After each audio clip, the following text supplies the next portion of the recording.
Welcome to your Oklahoma State franchise post-game show. Colby Powell and Donovan Woods along with you. Man, what a thriller. What an absolute thriller in Lawrence. A nail-biter. 48-28, Oklahoma State beats Kansas. Donovan, the Kansas game is now out of the way. That was a boring football game. It was a boring, long, drawn-out process to get us where we knew we were going to get all along. Oklahoma State wins by 3 scores. Yeah, but it was necessary. Mm-hmm. It was necessary. We got Justice Hill the touches that everyone had been clamoring for. 31 carries. 31 carries. That's probably I think his career high was 33. So okay. Pretty sure that, everybody wanted to get Justice Hill the ball. We did that today. Cornelius looked sharp, especially early on. He did some really good things, and we had some guys make some plays out there on the edge, but it wasn't very exciting. It's kind of tough to play exciting football in Lawrence, but we got the job done, and like I said, it was necessary. It was necessary for us to go out there and do it that way. Yeah, the energy in Lawrence is usually lacking, and I don't feel like Oklahoma State dominated in this game by any means. I thought that they played just kind of okay. Mm-hmm. Offensively, Cornelius I thought was better today. Now, a lot of the lanes that he was throwing into, he has some pretty big windows to fit that football in, but he made good throws for the most part. He overthrew a streaking Landon Wolf whenever he was wide open early in the game. Just out of curiosity, because you were listening to the game on the radio, what did Dave say whenever he overthrew Landon Wolf wide open in the middle of the field? He just said he missed him, and that happens sometimes. He missed him. That's an understatement. When guys are running wide open, or it's just like being wide open, shooting three-pointers or something like that, you can make them with guys when hands in your face and stuff like that, but it gets harder when you're out there by yourself sometimes, and he just missed him on that one. Yeah, he did. But the very next play, he gets it to Tyron Johnson. But again, the big story is Justice Hill, 31 carries for 189 yards. I sold Justice Hill's rushing yards because I didn't know if they were going to mix it up with some other backs, if he was going to, be a workhorse. I mean, we saw him get 12 carries last week. He's averaging about 11 a game. And all week, people like me sat there and said, what are you doing giving Justice Hill 12 carries? Have you lost your mind? And they must listen to our shows because they gave him 31 carries this week. So, coaches, I appreciate y'all listening. I'm glad that we could help you out this week. That's exactly what it was. Coach Gundy and Coach Yearsis, they know what we're talking about here at the franchise. So, appreciate you guys for taking the ear to what we were saying. But, obviously the game plan was to get Justice the ball. And I think he had the first 6 carries of the game. I think they had a penalty on that one, the J.D. King. Mm-hmm. But, they got him the ball. They did what they were supposed to offensively. Did some good things defensively, but you'll watch the tape and, learn from what we can learn from this game and move forward.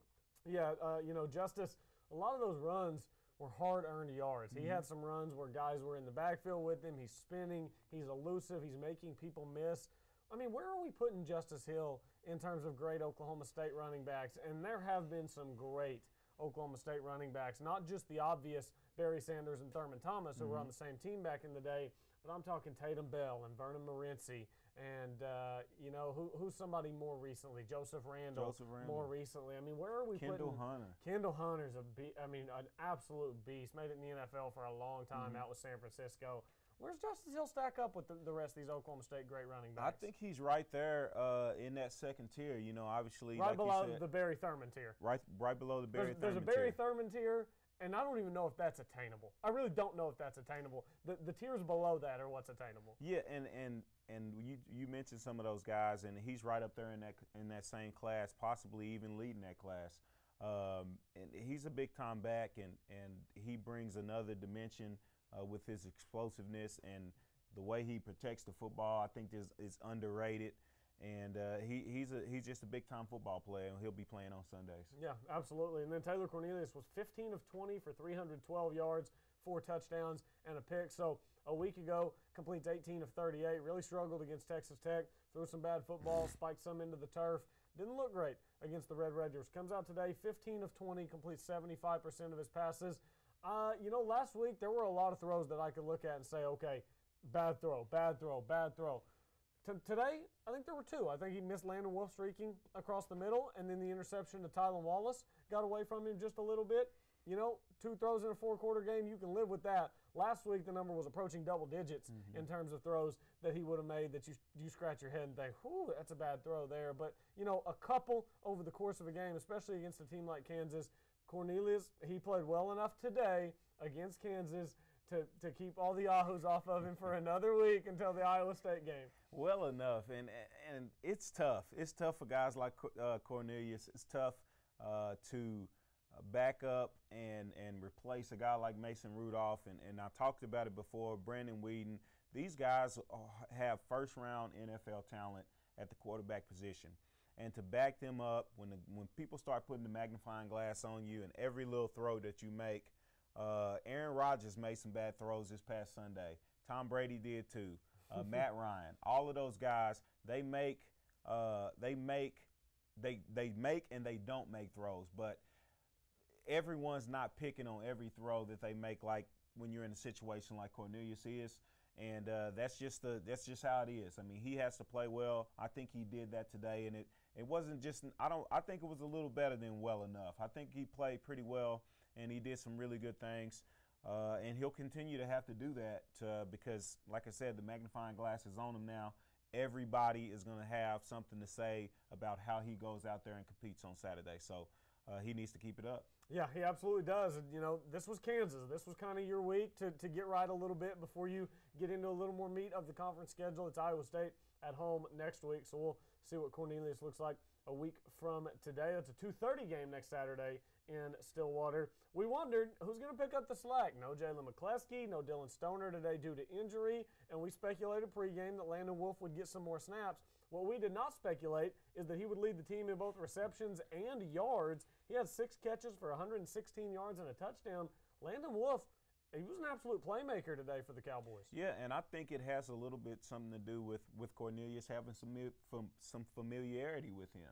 He was one of those guys that has been on the team, has had a chance to catch balls from Cornelius in the spring and last year when those guys were working on the scout team together and just working with those units with the second unit, and you saw the continuity that they had, the communication that they had. The ball was in the right place.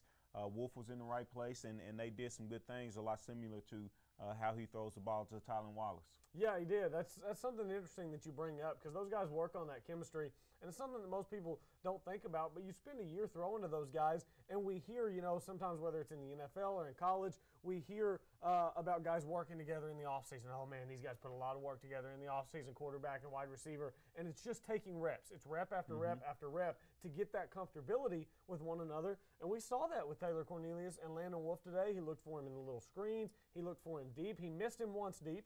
He hit him another time on a deep ball, underthrew him a little bit, but he was wide open standing in the end zone. He practically fair caught it like a punt. So, yeah, those two look good together today. Yeah, and it's just one of those deals. It's a familiarity. You know where to put the ball on them. You can judge their speed. Obviously, throwing to my brother all of those years, we just y'all have a little chemistry, we just had a little bit of chemistry. And I can remember throwing to some guys like it took a minute for me to be able to throw the ball to Ricky Price when he was playing receiver. But we eventually got it. A guy that I had good chemistry with as well was Tommy Devereaux.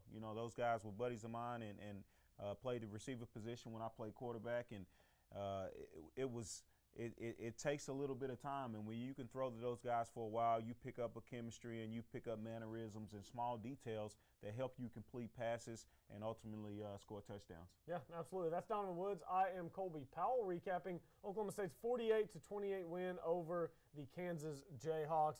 I think we've staved off talking about Oklahoma State's defense just about as long as we can. And Donovan, there was a lot left to be desired from the Oklahoma State defense today. They were minus Darian Daniels, Calvin Bundage, and Malcolm Rodriguez in the secondary. You're down 3 guys, but, man, there were some breakdowns. One of those was in that secondary, the Sims touchdown, where he runs to the front pylon. Nobody goes with him. He's the only guy standing there. It was a complete breakdown in coverage. And you play Kansas, so, you make those mistakes against a team like Kansas. You go clean them up. But if those mistakes surface against a better football team that can beat you, those are the kind of things that are going to get you beat, so you don't like to see them rear their ugly head against a team, even one that's not going to beat you like Kansas. Yeah, and that's one of the things just as a defensive coordinator and just a coach in general. You want to minimize or not have any mental errors. You know you're not going to be perfect. You know there are going to be some things to work on, but mental errors, being in the right place, covering the right guy, understanding what you're trying to do as a defense is paramount in going out there and playing well. And to have that kind of bust, I know that's something Coach Knowles will it'll be one of the first things. Usually what defensive coaches do is just put together a clip of all of the bad plays, all of the busts, all of the missed tackles, all of the things that we can do better at, and those are the first things that you talk about. Forget about the interceptions, forget about the sacks. Yeah, all that was great. I saw it. Everybody who watched the game saw it. This is what I want to talk about, those things that we can get better at, and I'm sure Coach Knowles will do that when they watch the tape on Sunday. Yeah, I'm sure he will. I mean, a big problem that I'm having right now with the Oklahoma State defense, it was a week ago against Tech and then again today against Kansas, receivers are running too open. I mean, whether it's screen passes, slants, goes, out routes, receivers are just running too open. Carter Stanley, who, you know, Kansas has shuffled some quarterbacks in. They chose Carter Stanley today. Did you look at his numbers? 24 of 32. So, you know, he completes 75% of his passes as well, but it was on 32 attempts. 247, 3 touchdowns, no picks. You don't go 24 of 32 at Kansas if your guys aren't running open. I'm sorry. The coverage for Oklahoma State is just going to have to be better. I mean, if Carter Stanley's going 24 of 32, that's why we saw Alan Bowman do what he did last week. That's why I'm scared to see what Zeb Nolan could do next week and to see what certainly Kyler Murray can do later in the season. And Will Grier, I don't even want to think about Will Grier walking into Boone Pickens Stadium. They're just going to have to start covering people better. It's that simple. Yeah, it is that simple. And you see with the pressure that we're able to put on the quarterback is kind of helping us out in the secondary because, I mean, we're getting Brelford and Owens and those guys in the middle. They're getting pressure on the passer. But we got to make sure that we cover down a little bit better. Not having guys like Rodriguez and having some new guys in there, you know, with communication. Again, you know, you've been going all this time with the second group. You have a communication, and then you get with those first groups. Even though you watch them and you talk about the same things, you're sitting in the same meeting room, it's different when you get out there with them. That's something that they need to continue to work on and be better in the secondary because Iowa State will test us next week, and we can't have them completing 75% of their passes because, I mean, I don't know if we can beat Iowa State if we don't cover better in the secondary. I mean, this is 2 weeks in a row Oklahoma State's giving up 75% completion rate. It's not good enough in the secondary. They're going to have to get better on the back end. So Taylor Cornelius, obviously the starter at Oklahoma State, and we've already mentioned Kyler Murray, the starter at Oklahoma. He actually did not start today. Austin Kendall got the start because Kyler was late to a practice yesterday, so Austin Kendall got the start. It was one series. That's what it was. Austin Kendall came out and played one series. That was the punishment. I think more than anything, the punishment was, okay, your name is now going to be on a headline on ESPN because you were late to practice on Friday. So I think that's what the situation was with Kyler Murray down at Oklahoma. They're not messing around trying to lose a football game. They just wanted him to know, okay, you're late to practice. There are repercussions. I don't have a problem with them doing that, but one series is an appropriate punishment, and then get your playmaker back on the field. Yeah, and I mean, it's a lot that goes into, I'm pretty sure, coaches' mentality when you're benching a player or something like that for an issue off the field. I would have liked to have seen Kendall for a little bit more, maybe 2 series, maybe 3 series, just to kind of see him start a ball game and see what you can get out of him early on and not necessarily in garbage time or when you're up significantly. So Kyler Murray, you know, he had his punishment. Kendall went out there and did what he was supposed to do, and you understand that as a role as a backup quarterback. But just in my mind, I'm thinking, you know, I always want to see how guys act when they get an opportunity. And he did what he was supposed to do. It just would have liked to seen a little bit more of him. Yep, Oklahoma up early in that one against the Baylor Bears, 7-0. Texas and Kansas State just getting underway, and West Virginia has pulled away from Texas Tech again. They led that game 35-10, and then it was 35-27 in the fourth quarter. Now it's 42-27 in favor of the Mountaineers, who look pretty good. Donovan Woods and Colby Powell, some Big 12 football. Oklahoma State wins 48-28 over Kansas today. We take a break. We'll come back, continue to recap this one, and we'll recap buy or sell. Stay with us.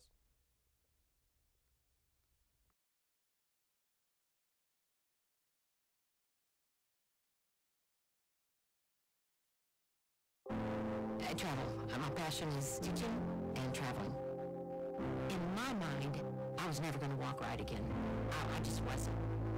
One day in here, I put my foot down and I took 2 steps. And then we took 2 more steps. And before we were through, we had walked 23 steps. And that was my first steps of freedom. This patient is saying thank you.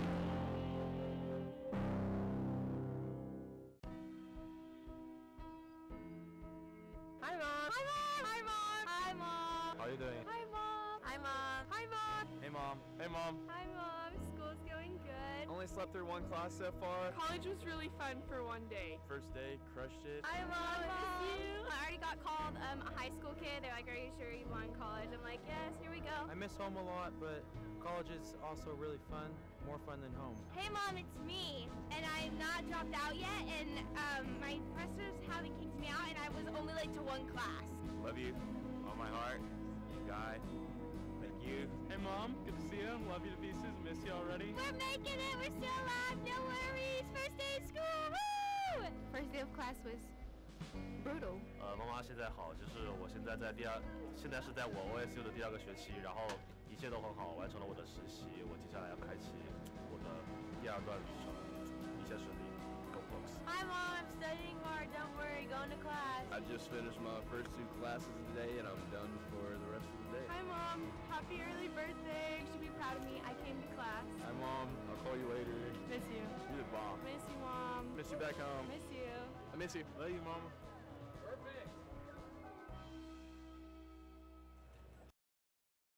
Oklahoma State franchise post-game show. We are here on the campus of Oklahoma State University, recapping a 48-28 win for Oklahoma State over the Kansas Jayhawks. Mike Gundy was interviewed going in at halftime, and he was upset about the penalties. 4 15-yard penalties, so a couple offensive pass interference, which you don't see a lot. If you're getting offensive pass interference, then it's egregious because they don't want to throw that. The game is designed for offense. He was upset about the penalties that they got in the first half, and he was also upset about special teams. And Donovan, why is it that Oklahoma State cannot return a kick past the 15-yard line, but every time Oklahoma State kicks off and it's not a touchback, the other team brings it back across the 30? I mean, what is happening with Oklahoma State's kickoff coverage team and kickoff return unit that there's such a disparity between Oklahoma State and their opponents? I'm not sure, but it's definitely got to be better. And you got guys back there returning the football who obviously have shown the capability to be able to do it, and you see their explosiveness on offense. And then the same thing with the kickoff unit. We can kick it out there. We do the I guess, coffin corner. Directional kick. Coffin corner, if you will. That's more of a punt term, but we can use it for the kickoff. But it's just one of those deals. Like you said, we got to make sure that we get down there and cover, and we not just thinking that they're going to fair catch it, because that can it could be a mental thing where guys are not running full speed down there, and they're out of position when they do get down there and have to go up against a return. But special teams, turnovers, there are always things that can change the complexion of the game. We've seen that. We've been a part of that just 3 weeks ago against Boise State. It helps us win a ball game. And then any time that you can get turnovers, it's obviously good for you. And just as a football team, you can't turn it over because that's the quickest way to find yourself with one in the loss column. Yeah, just one turnover today for Oklahoma State. It was the interception by Taylor Cornelius that he threw an intended pass for Tylan Wallace. But like you said, Justice Hill with the ball security was great, hanging on to it. Doesn't cough it up, doesn't really put it on the turf too much. So Oklahoma State doing a good job taking care of the ball, better than they did a week ago against Texas Tech. And Oklahoma State, they're going to have some coin flip games on the schedule coming up. Iowa State, Kansas State, Texas. Baylor doesn't look like too bad of a team. All of those are coin flip games. Those are all coin flip games, and turnovers will be a big deciding factor in all of those football games. Absolutely, and we have to make sure that we're on the right side of all of those because, we've done some good things and we have some good players, but we're not a team that can go out there and still turn the ball over and continue to beat people. We're not a team that can go out there and give up big-time yardage in the return game and beat people. That's not who we are this year. We don't have that type of explosiveness. We're going to have to be a little bit more methodical, a little bit more game plan oriented in how we attack offensively and defensively. But if we can do those things and find ourselves in the right positions on those turnover battles, it'll be a good season for us. Yeah, it will. Next week, Iowa State's, they come into town. They're playing TCU tonight in Fort Worth, so it'll be back-to-back road games for Iowa State. Iowa State, I don't know that they're as good as they were a year ago. I don't think they are as good as they were a year ago. Joel Lanning was a big piece as to what they did, and he graduated, so he's no longer with the Iowa State Cyclones. But they've still got Kyle Kempt or Zeb Noland, whoever they throw out there. They've got two capable quarterbacks, and David Montgomery, who alongside Justice Hill, those guys with Rodney Anderson being injured are certainly the two best running backs in the Big 12. So I would imagine there will be a lot of the ground game next week in Stillwater. You would think Justice Hill, he got 31 carries in this game against Kansas. I don't see any reason why he wouldn't have 25 plus next week against Iowa State. And I would probably expect something somewhat similar for David Montgomery. Absolutely, and Justice getting 31 carries as the game starts to kind of get down there late, and you're still seeing him out there, and he's moving faster than everybody still, and still bouncing around, and he's still his normal self. And as that number was getting, 27, 28, and I'm like, well, you do got three other guys that you can put out there. I think they just really wanted to hammer home the point that we know we got one of the best running backs in the country, and we know that we need to get him the ball. And it was just one of those deals that I think we wanted to show everybody today that we understand Justice is a great football player, and we're going to get him the football. Yeah, absolutely. And they did. And like you said, once you get north of 25 against Kansas, you start thinking, okay, are we going to get somebody else some carries? But, it's not like you were beating Kansas by 30. This was a 13-point game in the fourth quarter, and Kansas had the ball. Mm-hmm. Kansas had a chance to cut the lead to 6 at one point, and Oklahoma State's defense gets a stop, forces a punt, and then Oklahoma State's able to go down and score and stretch it back out to 20. But this game, it wasn't decided yet with about 8 minutes left. There was still a chance that Kansas could have made it a little nervy for Oklahoma State, and Oklahoma State was able to pull away. But again, not dominating fashion, because Kansas was still just lingering in the fourth quarter. And if Kansas is still lingering, the Justice still has to be on the field taking the carries. I agree, and it's just one of those deals when you start getting down late in the game, and it is a 13-point game. It is two scores, a missed tackle, a blown assignment. And we've shown that that can happen just like it can happen to any other team. So it's good that we got out of here. It wasn't pretty. It's gonna be tough to have a game like this be pretty and come out and be extremely positive about it. But the fact of the matter is, we got the job done today. Is there a lot of stuff to work on? Absolutely. But we'll move forward and get ready for Iowa State after we digest the tape. Speaking of not being pretty and not a lot of positives to say about it. Uh-oh. The official buy or sell sheet for today's game. I was a little low for the Oklahoma State Cowboys. They put up some yards offensively, starting with Taylor Cornelius. Buy or sell that he goes over 280. We both sold. Did we both sell? Why'd I give you a win? I'm over here just dishing out wins. What am I doing? No, that's an L. That's an L. No. It didn't change the results, but it changed the win-loss total, so I marked it anyway. I gave myself a loss and you a win, and we both sold on Cornelius going over 280. He throws for 312, 15 of 20. He was efficient getting up to 312 today. Cornelius, he played pretty well today. He did, and he'll have to continue to play well. Like I said earlier, he's got the magnifying glass on him. Every time that he steps out there on the field, every time that he steps out of that facility there, every time he's in the classroom, somebody is going to be talking about how Cornelius is playing, and he's just got to let all that stuff roll off his back, do the things that his coaches is coaching him up to do, and he'll be just fine. Yeah, absolutely will. And then Justice Hill, buy or sell that he goes north of 140. You bought, I sold.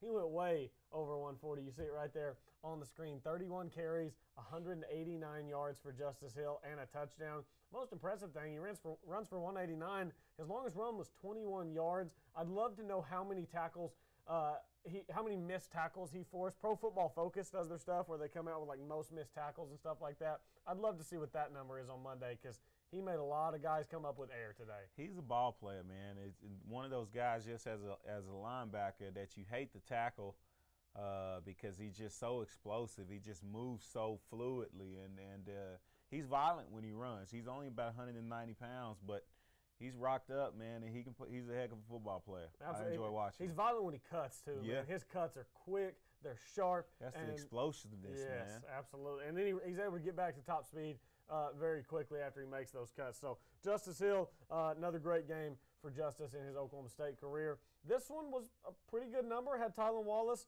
buy or sell. He goes over 120. I sold. You bought. He did not go over 120. It certainly looked like he was going to. He racked up a lot of receiving yardage early, but he stalled at 104. 4 catches for 104 and a touchdown. Didn't lead the team in receiving today. That was Landon Wolf. But Tylan Wallace, again, the big catch he made over the middle where he went and skied up over a defender, spinning, makes a grab. He's incredibly talented. And I think we're seeing the emergence of the next great Oklahoma State wide receiver, and I think he's going to be that guy for another few years. You know, he reminds you body-wise so much of McCleskey. And because he's just a little bit bigger version, just a little bit just bigger, a little but not bit, by much. He'll be a lot bigger than McCleskey by the time Coach Glass gets through with him. But you know, he's not a very big guy, but he just has that knack for going up and getting the football. He understands how to use his body. He's faster than you think. He's just a heck of a football player. And like you said, we're seeing the evolution of a number one Oklahoma State receiver. Absolutely. All right, this next one, buy or sell, that the defense forces at least 3 turnovers, and this was the difference maker in the buy or sell. I bought, you sold, you had more confidence in Kansas to take care of the ball than I did, and you were rewarded for that. Oklahoma State, once again, struggled to force turnovers, and this is a problem. Only 1 turnover today. It was on a fumble, unable to come up with any interceptions. I know you're missing 3 starters defensively, but, you know, a couple of times this season we've sat here and said Oklahoma State needs to force more turnovers. Oklahoma State needs to force more turnovers. And we're sitting here today saying Oklahoma State needs to force more turnovers.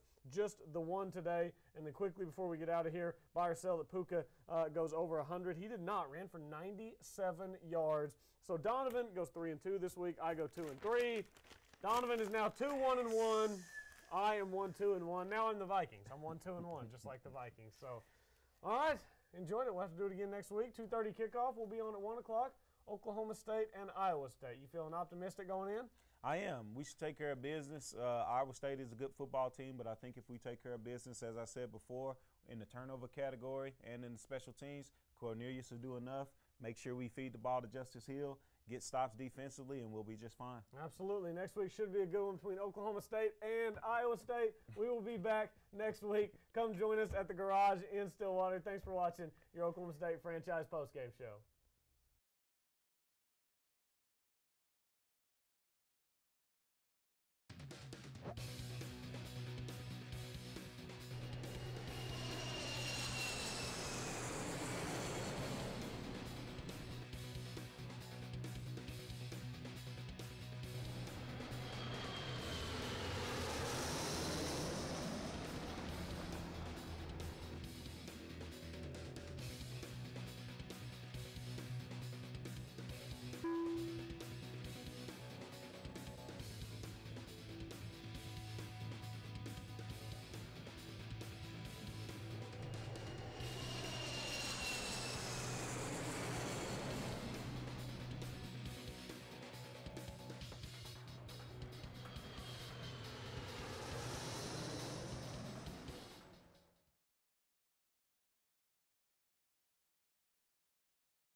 Hi everyone, and welcome to Franchise's first ever tailgate turn-up, brought to you by O'Colly TV. I'm Angel Schwartz. And I'm Carney Porter, and today we're going to go explore all the varieties of tailgates that OSU's campus has to offer. You excited? I'm so excited. Let's get out there. Yeah, man, let's go. What is Gundy's mullet's name? Oscar. Oh, I feel we're bad students. I just feel like it's the mullet. I don't know anything else. Business in the front, party in the back, right? I don't know. 80s swagger? I don't know. I feel like it's Big Daddy or something weird. Big Daddy. And it's actually the Arkansas Waterfall. Arkansas Waterfall. Okay. Arkansas Waterfall. He is from Arkansas. I can go with that. Go with that. I can go with that. And then I feel like this question, we're going to have a little bit of mixed reviews. Who is going to win today's game? Oh, it's Tech. We're going 4-0, the Pokes. OSU, go Pokes! You heard it here, y'all.